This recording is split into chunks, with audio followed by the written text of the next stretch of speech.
नमस्कार। कभी सोचा है कि भाषा के पास अपने कुछ शॉर्टकट्स होते हैं? कैसे दो बिल्कुल आम से शब्द मिलकर एक नया पावरफुल मतलब बना देते हैं। आज हम हिंदी व्याकरण के इसी जादू को समझने वाले हैं जिसे कहते हैं समास। चलिए एक छोटे से सवाल से शुरू करते हैं। स्क्रीन पर इन 3 शब्दों को देखिए, नीलकंठ, प्रतिदिन और दशानन। देखने में तो ये तीनों बिल्कुल अलग लगते हैं, है ना? एक भगवान का नाम है, दूसरा रोजमर्रा के समय से जुड़ा है और तीसरा एक पौराणिक किरदार है। लेकिन इन तीनों के पीछे एक ही ग्रामर का सीक्रेट छिपा हुआ है, और वो सीक्रेट है समास। आज के इस विश्लेषण में हम इसी सीक्रेट को एक एक करके परत दर परत खोलेंगे। हम जानेंगे कि भाई ये समास आखिर है क्या, इसके अलग अलग टाइप्स को समझेंगे, अव्ययी भाव, तत्पुरुष, कर्मधारय, द्विगु, द्वंद्व और बहुव्रीहि। फिर इनके बीच जो छोटे छोटे फर्क हैं उन्हें पहचानेंगे और आखिर में सारी जरूरी बातें एक बार फिर से दोहरा लेंगे।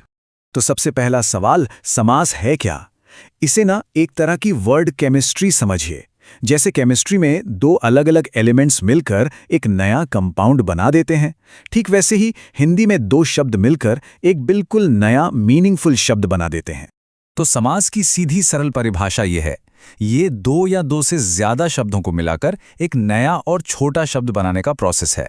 और इस प्रोसेस के बाद जो नया शब्द हमारे सामने आता है उसे हम कहते हैं समस्त पद। अब इस वर्ड केमिस्ट्री के 2 मेन इंग्रेडिएंट्स होते हैं। पहला शब्द जिसे हम कहते हैं पूर्व पद और दूसरा शब्द जिसे कहा जाता है उत्तर पद। बस इन्हीं दोनों के मेल से बनता है हमारा समस्त पद। इस प्रोसेस को एक बहुत ही सिंपल से एग्जाम्पल से समझते हैं। देखिए, हमारे पास 2 शब्द हैं, राष्ट्र और पति। जब हम इनके बीच का कनेक्शन बताने वाला शब्द जैसे का को हटाकर इन्हें मिला देते हैं तो हमें एक नया समस्त पद मिलता है, राष्ट्रपति। बस यही है समास का पूरा खेल। चलिए अब समास के टाइप्स में उतरते हैं। शुरुआत उस जोड़ी से करते हैं जहां शब्द का एक हिस्सा हीरो होता है, मतलब दूसरे से ज्यादा इंपॉर्टेंट होता है। सबसे पहले है अव्ययी भाव समास। इसकी पहचान बहुत सीधी है। इसका पहला पद यानी पूर्व पद ही मेन होता है और ये पद एक अव्यय होता है। अव्यय का मतलब है एक ऐसा शब्द जो कभी नहीं बदलता, चाहे उसके साथ कोई भी लिंग, वचन या कारक लगा हो। और इसे पहचानने की एक शानदार ट्रिक भी है। आप टेबल में देखिए, ये शब्द अक्सर यथा, प्रति, आ जैसे प्रीफिक्स से शुरू होते हैं, जैसे यथाशक्ति। या फिर कभी-कभी एक ही शब्द 2 बार रिपीट होता है, जैसे हाथों हाथ। ये प्रीफिक्स और रिपीटिशन ही इसकी सबसे बड़ी पहचान है। अब इसके ठीक उल्टा है तत्पुरुष समास। यहाँ पे कहानी बदल जाती है। यहाँ दूसरा पद यानी उत्तर पद मेन होता है। इसकी सबसे बड़ी पहचान ये है कि जब ये शब्द बनते हैं तो इनके बीच में छिपे हुए कारक चिन्ह जैसे को, से, का, के लिए, में, पर गायब हो जाते हैं। उदाहरण से ये बात एकदम साफ हो जाएगी।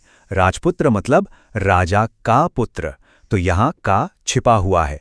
रसोई घर मतलब रसोई के लिए घर, और आप बीती का मतलब है आप पर बीती। तो बस याद रखिए, वो छिपा हुआ कारक चिन्ह ही तत्पुरुष की असली पहचान है। चलिए अब अगली जोड़ी की तरफ बढ़ते हैं। इन दोनों समासों का मेन काम है दुनिया की चीजों को डिस्क्राइब करना, उनकी क्वालिटी या क्वांटिटी बताना। कर्मधारय समास में शब्दों का रिश्ता एक एडजेक्टिव और एक नाउन जैसा होता है, मतलब एक शब्द दूसरे की खासियत बताता है या फिर उससे उसकी तुलना करता है। यहाँ पर डिस्क्रिप्शन ही सब कुछ है। इसके उदाहरण देखिए, कितने खूबसूरत हैं। नील कमल यानी नीला है जो कमल। यहाँ नील शब्द कमल को डिस्क्राइब कर रहा है। चंद्रमुख यानी चंद्रमा जैसा मुख। यहाँ चेहरे की तुलना चांद से हो रही है। और महादेव, जिसका मतलब है महान है जो देव। अब कर्मधारय का ही एक स्पेशल केस है द्विगु समास, और सच कहूं तो इसे पहचानना सबसे आसान काम है। इसका पहला पद हमेशा हमेशा एक नंबर होगा और पूरा शब्द मिलकर किसी ग्रुप या कलेक्शन की बात करेगा। तो इसकी सिंपल सी ट्रिक क्या है? अगर शब्द का पहला हिस्सा एक नंबर है और वो किसी ग्रुप के बारे में बता रहा है तो वो द्विगु समास है। जैसे नवग्रह मतलब 9 ग्रहों का समूह, त्रिलोक मतलब 3 लोकों का समूह, और दोपहर मतलब 2 पहरों का समूह। है ना आसान?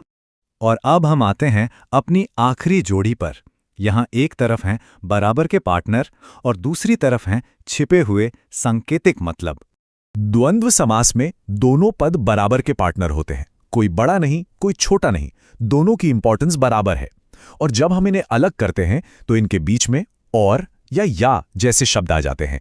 जैसे माता पिता का मतलब है माता और पिता, या फिर पाप पुण्य का मतलब है पाप या पुण्य।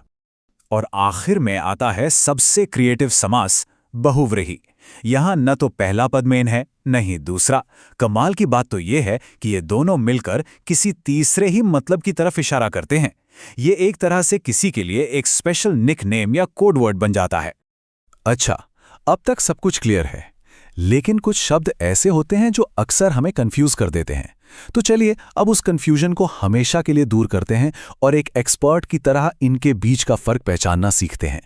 सबसे कॉमन कंफ्यूजन होती है कर्मधारय और बहुव्रीहि में, और नीलकंठ इसका सबसे अच्छा उदाहरण है।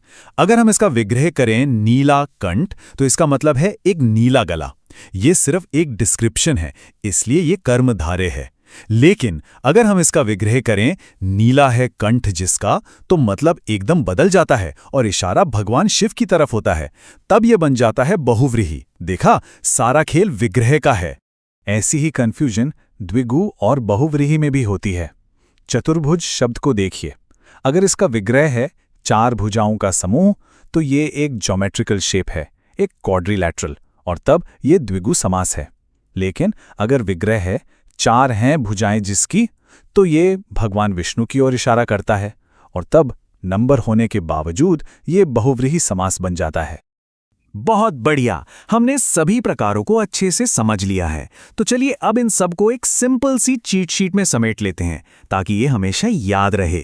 तो इसे ऐसे याद रखिए, अव्ययी भाव मतलब पहला पद अव्यय, तत्पुरुष मतलब छिपा हुआ कारक चिन्ह, कर्मधारय मतलब एडजेक्टिव और नाउन का रिश्ता, द्विगु मतलब शुरुआत में नंबर, द्वंद्व मतलब दोनों पद बराबर, और बहुव्रीहि मतलब कोई तीसरा छुपा हुआ अर्थ। और जाते जाते एक सवाल, समास सिर्फ भाषा को छोटा और असरदार बनाने का टूल नहीं है, वे हमारी संस्कृति, हमारी कहानियों और हमारे सोचने के तरीके को भी दिखाते हैं। तो मेरा सवाल ये है, भाषा को छोटा बनाने के अलावा इन सामासिक शब्दों में और कौन सी छिपी हुई शक्तियां हैं? इस पर